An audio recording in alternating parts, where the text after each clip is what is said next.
Okay, let's finish off Arthur's blog. 3 parts, oh boy. But it was a great article. I don't know if you've been watching the previous 2 parts to this, or you just went on to the BitMEX blog and read it for yourself and weaned out the information needed. But yeah, it's been, again, information packed. And why I've been doing this is, again, you need to, well, you don't need to, but it's good to have a broader free, I guess, a 360 view of the markets you are participating in, right? And the backdrop of crypto is what?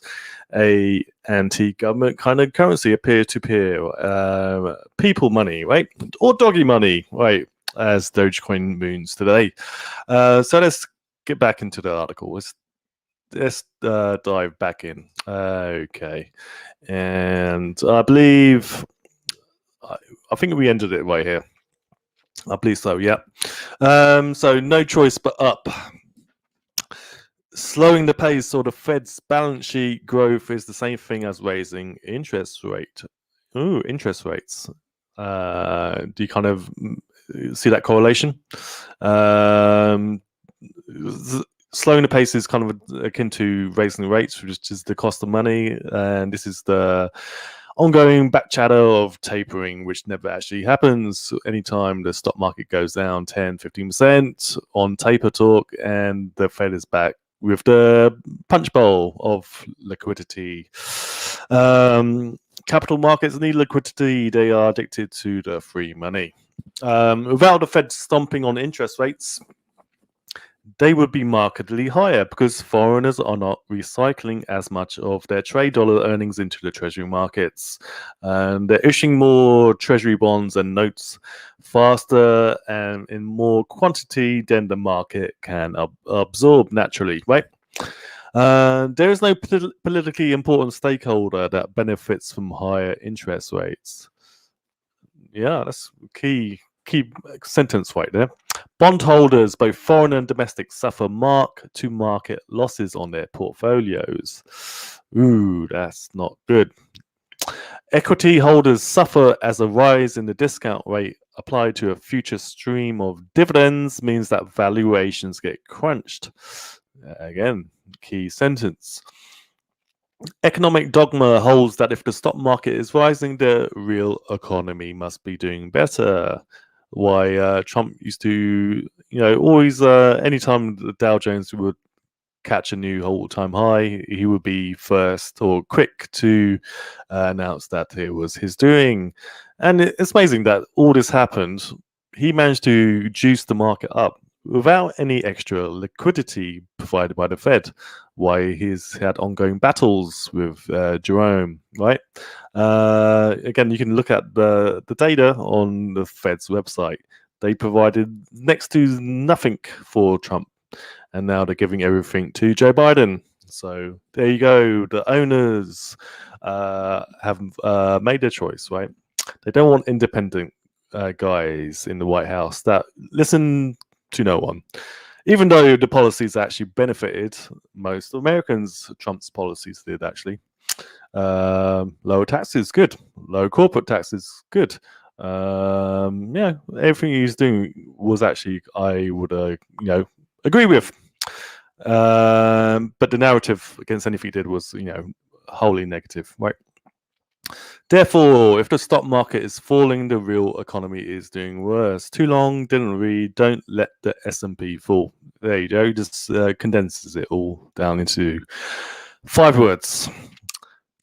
The USG must borrow more and more each year in order to provide healthcare, retirement, and defense goods that get progressively more expensive as the population ages and the world order becomes more multipolar. Jacking up tax rates is both unpopular at the extremes and insufficient to generate the revenue needed. Most of the tax receipts are actually provided by top 5%. And so if you continue to target the rich guys, they just seek ways to protect the capital. I would say most rich guys are willing to apart with, 10, 15%, 20%. And because they don't want to live in a place where everything is falling apart, right? They are not that stupid or greedy. Although some corporations benefit from tax havens, which is why Trump was, so against offshoring of US corporate profits into other tax-free havens, right? USG needs the Fed to play ball and ensure that rates remain low while it pumps debt into the economy to generate above-trend growth. The only winner of austere monetary and fiscal policies, that's why it's so weird that UK's just been on austerity for so long. So maybe the COVID is actually kind of, pandemic, scandemic, whatever you want to call it, or a real health concern, is actually could provide stimulus for a good few years of UK to spend more than they actually earn, which actually would encourage UK to finally kick into gear, right? The thing is, we don't have the USD. We have the GBP. I'll start again. The only winner of austere monetary and fiscal policies are those who benefit from a strong and stable USD. Who really benefits from a strong and stable USD? I don't know. I guess China. If the US had the debt to GDP ratio substantially below 100%, then it could be argued that the US can afford domestically to continue bearing the cost of the global reserve currency. But now that it is a twin deficit country with a domestic middle and lower class that have borne the cost of the fiat USD regime for 50 years, the ability to sell austerity as a palatable policy is gone. Try and try. All these nice words and charts are great, but the Fed still wants to believe it has options. It wants to believe that it has lives in a Wizard of Oz kind of environment and still controls everything, but it really doesn't. Not for much longer, or if at all. Therefore, they will try to reduce the pace of bond buying, likely to disastrous effect. In 2013, the acting Fed governor spoke about possibly tapering bond purchases in the future, and the market threw a fit. We're in a QE infinity world, right?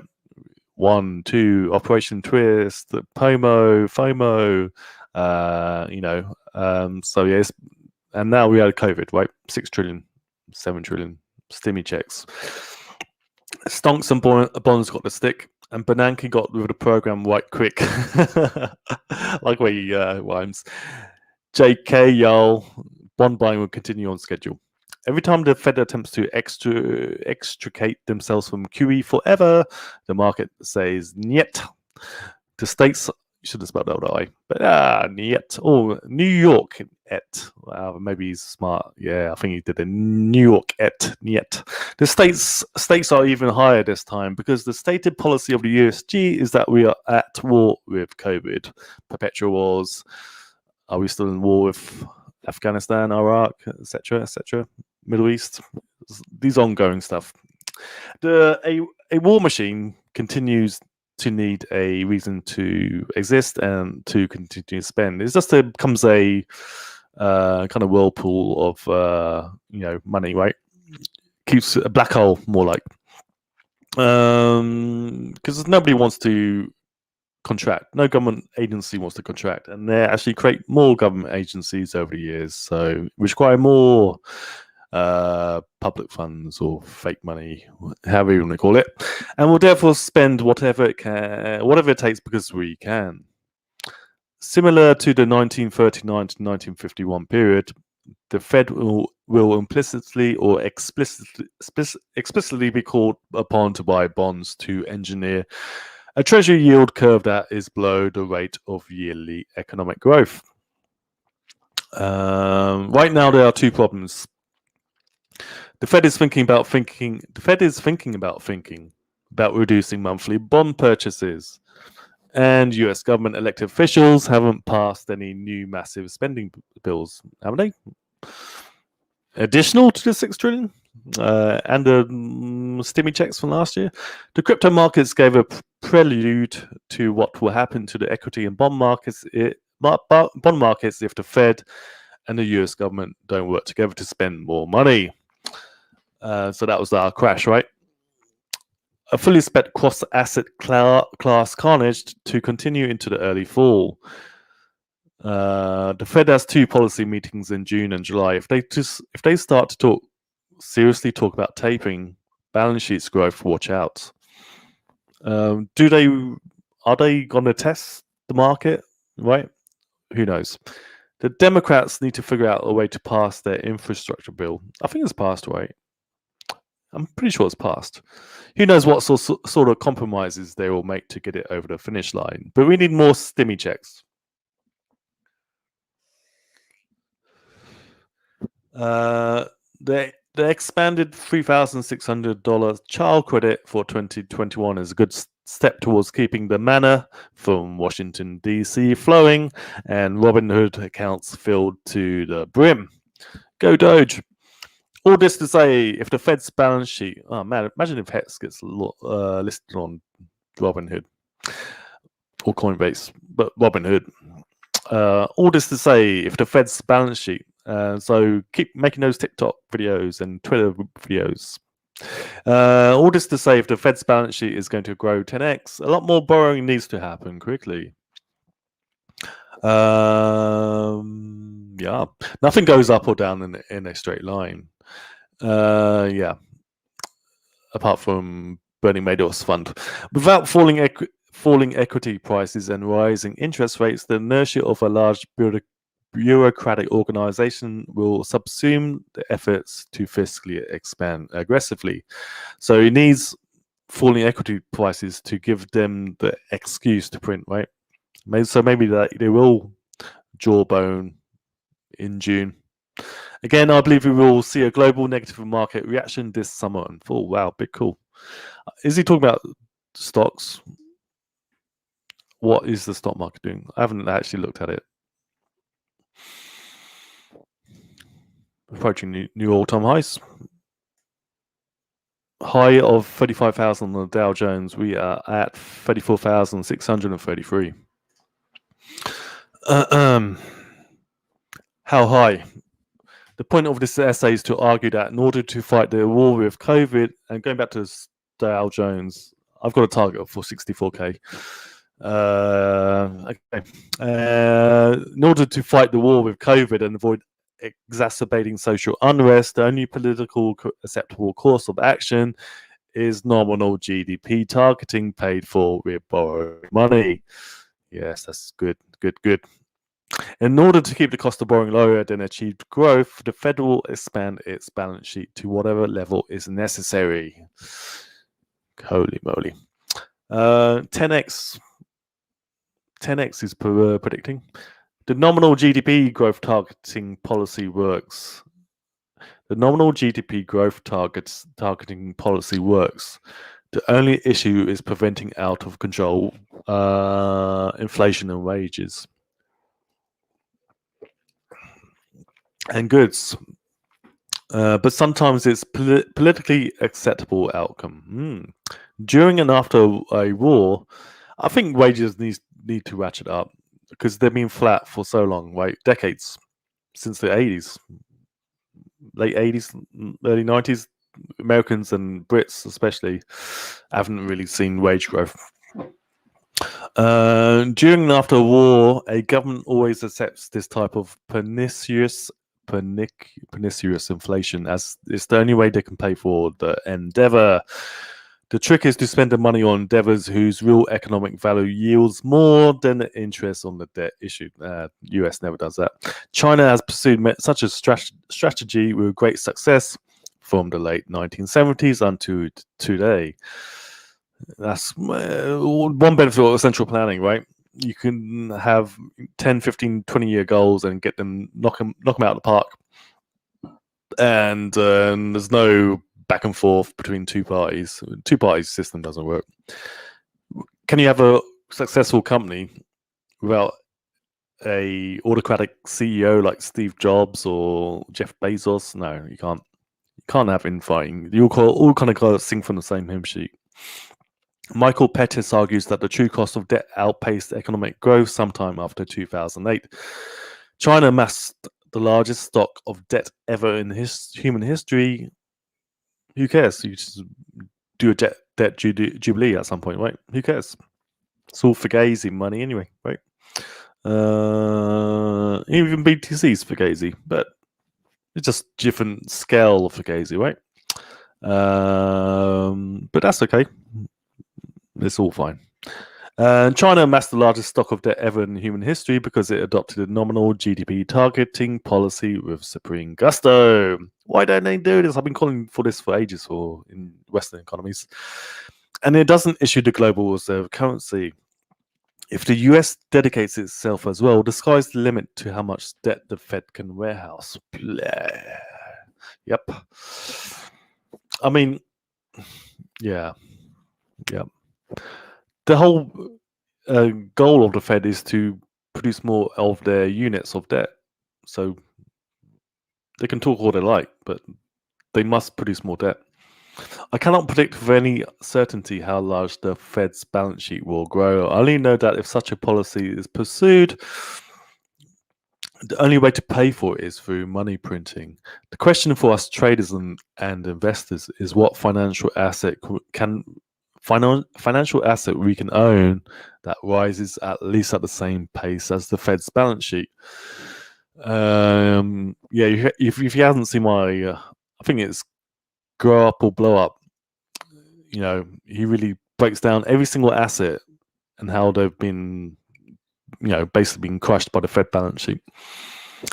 The US, apart from Bitcoin, and maybe there was a Taiwan Semiconductor, TSM, that also did well, but not as well as Bitcoin. The US has already begun the process. Let's assume by the end of 2021, that's 6 months away, the US 10-year note yields 2% and GDP grows by 6.5%, which is the current estimate by the Fed and respected quote-unquote economists. That is a negative 4% real yield. Gold, boom. Assets, boom. Anti-fiat assets, boom. Here we go. This is it. This is what you've been waiting for. You have one fucking job. Water everywhere, and all the boards did shrink. Water everywhere, nor any drop to drink. Boom. The rhyme of the ancient mariner. This is one of my favorite verses of poetry, and it is so apropos of the current liquidity situation. There's so much apparent liquidity due to the Fed's monthly bond buying. However, the actual water we need can only come from the USG and Treasury passing massive spending bills, which necessitate. So these spending bills actually get injected into the economy, not warehoused by these primary banker broker dealers, which just buy assets, right, or whatever they do, or boost their reserve ratios or something. He's discussed this many times. Which necessitate issuance of a lot more bills, notes, and bonds. Unfortunately, this essay is too long already, so I cannot go too deep into how exactly the transmission channel or quantitative easing works, but essentially, when the Fed buys treasuries from the too big to fail banks, it credits them with bank reserves which are held at the Fed. Due to capital adequacy ratio rules, banks must hold additional capital against these reserves. However, if they hold treasuries, they need to hold much less or none at all. When the Fed conducts open market operations and purchases treasuries from the banks, it takes a superior form of collateral and replaces it with an inferior one. The banks that need to come up with capital to backstop these reserves, the banks then need to come up with capital to backstop these reserves. This basically hampers the bank's ability to extend more credit as they need to tie up capital to backstop the large and increasing reserves held at the Fed. They call it the Fed window or something, right? Imagine Janet Yellen and Powell at the window, a drive-through window. The Fed is hip to this problem, so they conduct reverse repos. Remember this in back end of 2019. This kind of tipped the way for the COVID crash. I should have went short. I knew to kind of go short, but I didn't. Damn it! That you could make so much money on these like once in a generation, well, decade kind of shorts, right? Actually, Dow Jones did a few of these. Any taper talk. So again, look, Arthur's calling for what taper talk this June and July. So you may hit a new all-time high and then be hammered, rug pulled, right? But that could be a buy opportunity, a short and then a buy. This means that the Fed swaps reserves for treasuries with one hand. The Fed increases liquidity via purchasing treasuries from the banks. And with the other, it decreases liquidity by swapping them back to the banks. So the net effect is that the overall liquidity conditions in the fixed income market is unchanged in extremis. Tomo repo. This is the repo operations conducted. So this was ongoing this was when the interbank rates were skyrocketing. The banks stopped trusting each other again, like they did in 2007. Wow, look at this. We've dwarfed the March COVID crash already. The use of the facility at the New York Fed has surged to an all-time high recently because the market is running out of Treasury collateral. The Treasury stroke USG needs to spend more money so it can borrow more money. Wow, it needs to spend more money so it can borrow more money. Wow. Because if the Fed sticks to their 120 billion per month purchases, that is 1.4 trillion a year, of which approximately 70% are treasuries. So yeah, if they're purchasing 1.4 trillion a year at this current rate, and I think they've been going faster than that.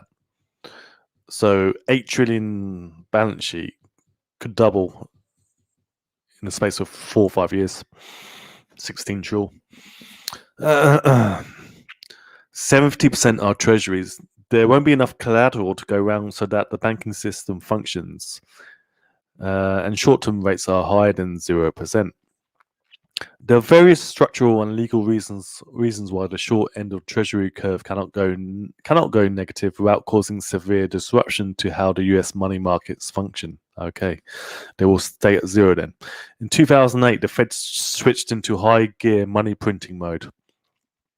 However, every single Fed governor has lamented that they can only do so much.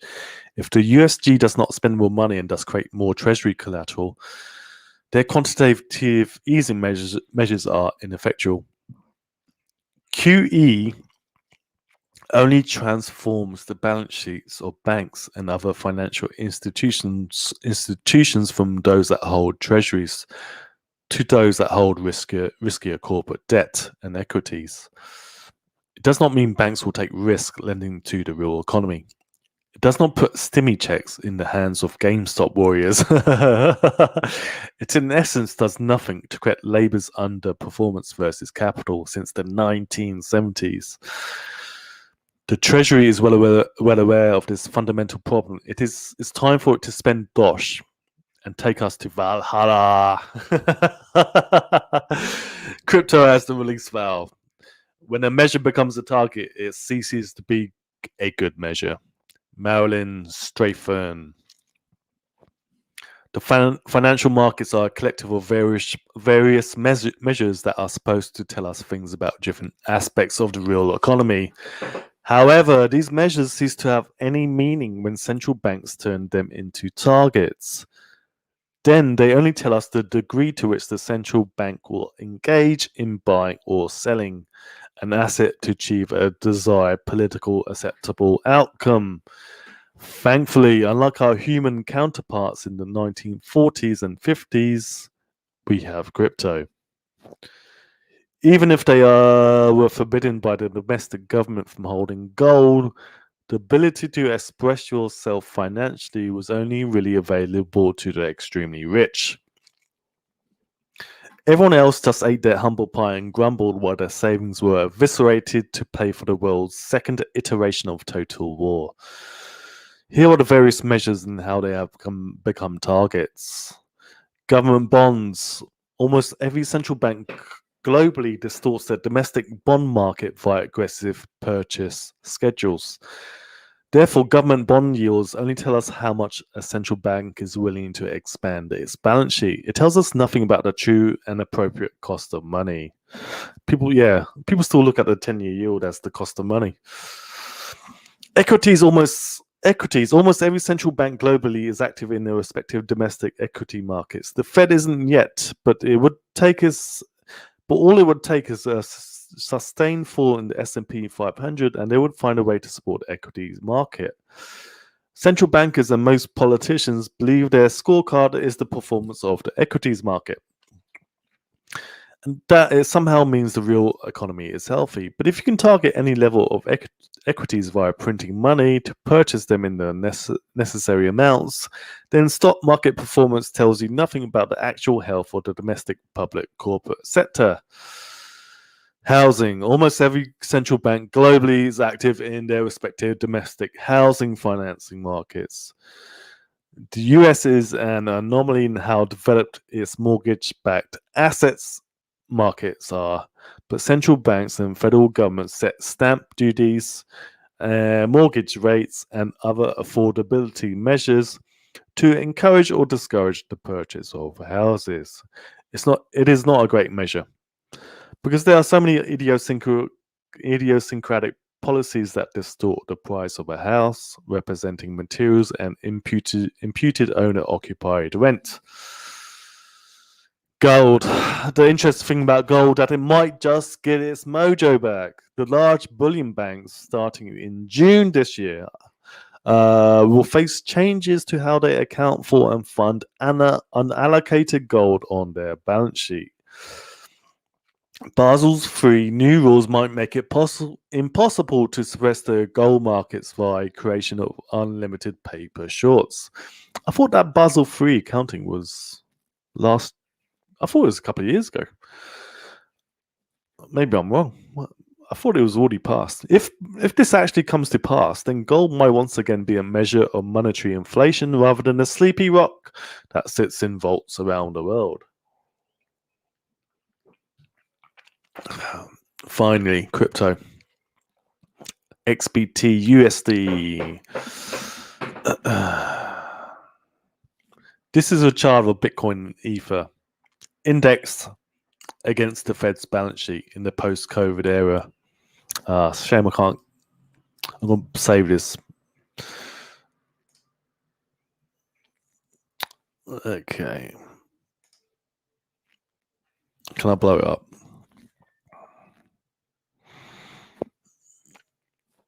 Okay, it's coming.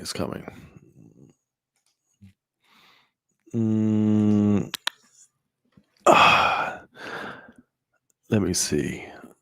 The red line, I'm sure that's Ethereum. Since January, start of 2019, is it 1900%? It peaked at 2500%. XBT, currently at 279, kind of peaked at 500%. Okay. Not too sure if that's 100% correct, but here we go. I'm sure Arthur will explain it. The data is indexed at 100 starting the 1st of January 2020. Even with the most recent vicious sell-off, both have done exceptionally well at growing purchasing power. This is key, growing your purchasing power against what the backdrop of all this, right? All this action by the governments and the Fed and the central banks. Bitcoin and Ether have outperformed the Fed's balance sheet by 2.3 and 15x, not percent, X respectively.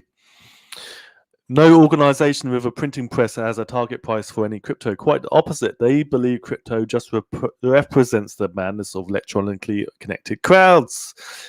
This is so key. This is so key. That's perfect, because crypto can function as the only working smoke alarm for the monetary inflation that is sure to come. If when the issue of the global reserve currency resorts to nominal GDP targeting funding by their captive printing presses. If after all these words you agree with me, then the fluctuations in the total crypto market cap are immaterial. As the Fed balance sheet grows, the crypto market cap will grow along with it. The relative performance of the coins within the crypto firmament is up to narrative, technology, and adoption. Trifecta. If you get the trifecta, boy oh boy. So Ethereum, that's why Ethereum beats BTC. More adoption, larger network, equally as good narrative, memeing, technology's better, right? So the price shows that, right?